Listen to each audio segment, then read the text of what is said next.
Adidas Evo SL 2025 ஓட one of the best shoe ஆயிடுச்சு and best selling shoe and most popular shoe ஆயிடுச்சு.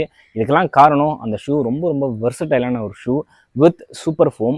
இந்த மாதிரி ஒரு சூப்பர் ஃபோமோட ஒரு வெர்சடைல் ஷூ எப்படா வரும்ன்ட்டு ரன்னர்ஸ் ரொம்ப ஆவலாக எல்லா யாருமே வெயிட் பண்ணிட்டு இருந்தாங்க.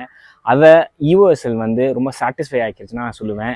இப்போ ஹோக்கா ஷூவை வச்சுட்டு எதுக்குலாம் நீ EOSL வச்சு பேசலாம்னு நீங்கள் நினைக்கலாம். ஆக்சுவலி இந்த ஷூ தான் EOSLக்கு அடித்தளமே போட்டுச்சு நான் சொல்லுவேன். This is Hoka mark 6.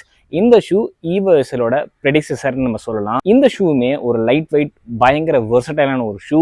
இதோட வெயிட் US 9க்கு 235 gram, stack height 36 and 32, 4 to 5 millimeter தான் இதுக்கு ட்ராப் வரும். இந்த ஷூவுமே ஒரு சூப்பர் கிரிட்டிக்கல் ஃபோம் யூஸ் பண்ணியிருக்காங்க. இது நாட் சேம் அஸ் TPPE இந்த EOSL, but this is like EVA blend with super critical foam nitrogen ஃபிஷ் பண்ணி கொடுத்துருப்பாங்க. ஒரு ரொம்ப லைட் பிரீத்தபிள் அப்பர் கொண்டு அண்ட் மோஸ்ட் வெர்சடைலுக்கு ஏற்ற மாதிரியான ஒரு மாடரேட் ராக்கரை வச்சுக்கிட்டு அமேசிங்கான ஒரு கலர் வேஸ் அண்ட் அமேசிங்கான டிசைனில் ரிலீஸ் ஆன one of the best shoe from 2024 சொல்லலாம். ரன்னர்ஸ் இந்த ஷூவை தான் EOSLக்கு ஈக்குவலாக ப்ரைஸ் பண்ணிக்கிட்டே இருப்பாங்க.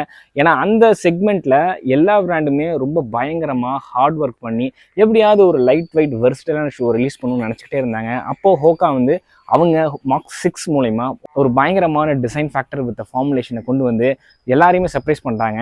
இந்த ஷூ வந்ததுக்கு அப்புறம் தான் இண்டஸ்ட்ரியில் மற்ற பிராண்ட்ஸும் இதே மாதிரி ஒரு லைட் வெர்சலில் கொண்டு வரணும்னு நினச்சி அவங்க எல்லாருமே ட்ரை பண்ணிட்டு இருக்காங்க. அதில் இப்போ EOSL ஒரு பினாக்கல் ஆஃப் வெர்சடைல் ஷூனே சொல்லிடலாம். இந்த ஷூவை நான் டெஸ்ட் பண்ணுறதுக்கு காரணம் இன்னமும் இந்த ஷூ EOSLக்கு காம்படிட்டராக தான் நான் ஃபீல் பண்ணுறேன். நீங்கள் ஏன் வெர்சடைல் அண்ட் லைட் வெயிட்டாக வேணும் ஒரு ஷூ அப்படின்னு நீங்கள் கேட்கலாம். ரன்னர்ஸுக்கு எதெல்லாம் ரொம்ப இம்பார்ட்டன்ட் அப்படின்னு என்ன கேட்டிங்க அப்படின்னா, நான் சில ஃபில்டர்ஸ் வச்சுருப்பேன். அதாவது என்னோட US 9 சைஸுக்கு ஒரு 260 கிராமுக்கு கம்மியாக இருக்கணும். Stack height summer anywhere from 30லேருந்து 35 ஹீலுக்கு, 4 26லேருந்து 30 இருந்தால் எனக்கு போதும். அப்பர் ரொம்ப லைட்டர் அண்ட் பயங்கர பிரீத்தபிளாக இருக்கணும். ஒரு மாடரேட்டான ட்ராக்ஷன் வித் ஹை டியூரபிளான ஒரு அவுட்சோல் எனக்கு வேணும். அண்ட் இந்த ஓவராலாக வித் டோ பாக்ஸோட ஹைட் இது எல்லாமே எனக்கு ரொம்ப ஸ்பேஷியஸாக இருந்தால் மட்டும்தான் அப்பர் ரொம்ப ப்ரீத்தபிளாக இருக்கும். அப்படி ப்ரீத்தபிளாக இருந்தால் மட்டும்தான் நமக்கு ரன்னே ரொம்ப ஈஸியாக இருக்கும். நம்ம வெதர் கண்டிஷனுக்கு இது கொஞ்சம் லைட்டர் அண்ட் கொஞ்சம் ப்ரீத்தபிளாக இருந்தால் எனக்கு ரொம்ப ஈஸியாக இருக்கும். ஷூவோட மிட்சோல் எனக்கு ரொம்ப டல்லாலாம் இல்லாமல்